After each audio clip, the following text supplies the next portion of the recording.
Et les amis, alors là, on se retrouve pour la dernière partie.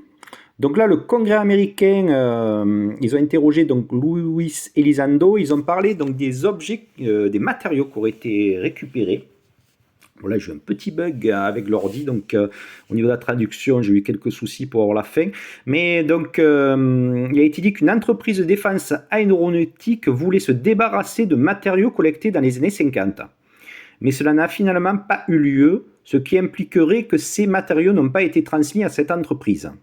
Donc là, je voulais savoir les matériaux, parce que je n'ai pas tout entendu.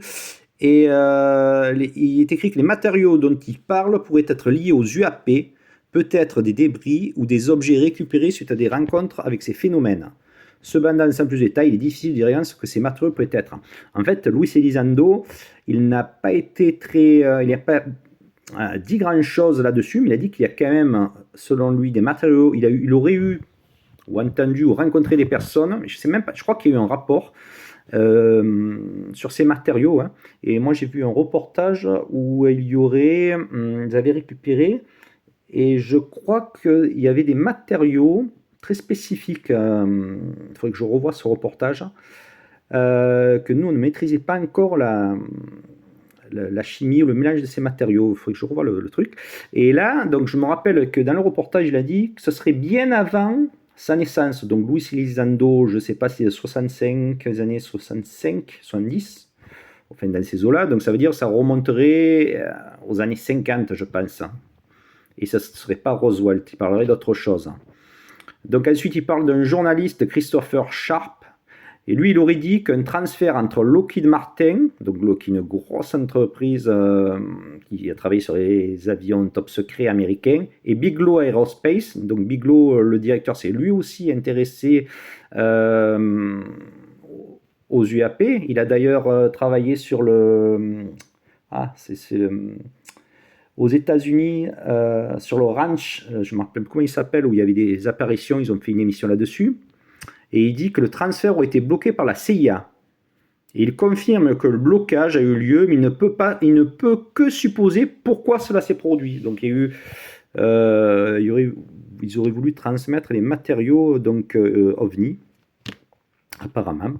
Et il dit que d'après le contexte, il semble parler d'un blocage concernant le transfert de matériaux ou de technologies aussi, liées aux OVNI, aux UAP, entre des entreprises donc, de défense, comme bien c'est bien Lockheed Martin et Bigelow Aerospace. Ce transfert aurait été bloqué à la CIA. Voilà, il répète bien ça. Il semble avoir des connaissances sur les matériaux liés aux UAP et pourrait avoir été en contact, donc là, c'est ce que je vous disais, avec des personnes informées à ce sujet.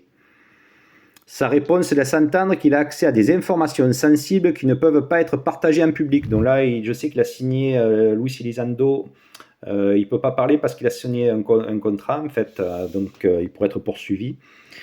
Et donc à la fin, il confirme qu'il y a des discussions sur la possession de corps biologiques. Alors là, c'est carrément plus ni les matériaux ni la technologie, c'est des corps biologiques, mais il ne peut pas donner de détails car des collectes auraient eu lieu avant son arrivée au Pentagone, voilà c'est ça, voire avant qu'il soit né. Donc là, c'est plus sur les matériaux, mais sur les corps biologiques. Cela suggère que l'information est ancienne et qu'il n'a pas accès à ces détails précis sur ces échantillons biologiques. Donc il confirme qu'il y a eu des discussions sur la possession de corps biologiques. Donc au Congrès, comme la fois précédente, bon après on n'a pas eu tous les détails parce que c'est secret défense, il y a eu des blocages, mais donc il parle bien donc, des UAP, de tout ce qui a été observé avec des technologies dépassant tout ce qui existe à l'heure actuelle, hein, et d'autant plus que ces UAP ont été aussi aperçus dans les années 50, donc il y a 70 ans.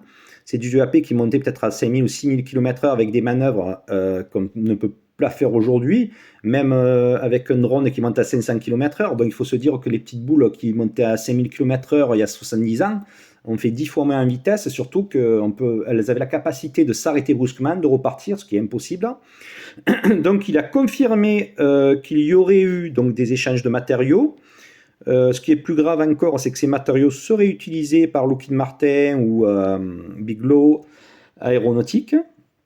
et qu'il y aurait eu donc des échanges de technologies à partir des UAP et qu'il y aurait donc des corps biologiques. Hein. Donc ce qui voudrait dire qu'il y a bien eu un crash. Reste à savoir ce qui s'est passé exactement. Nous attendrons la suite. Voilà les amis.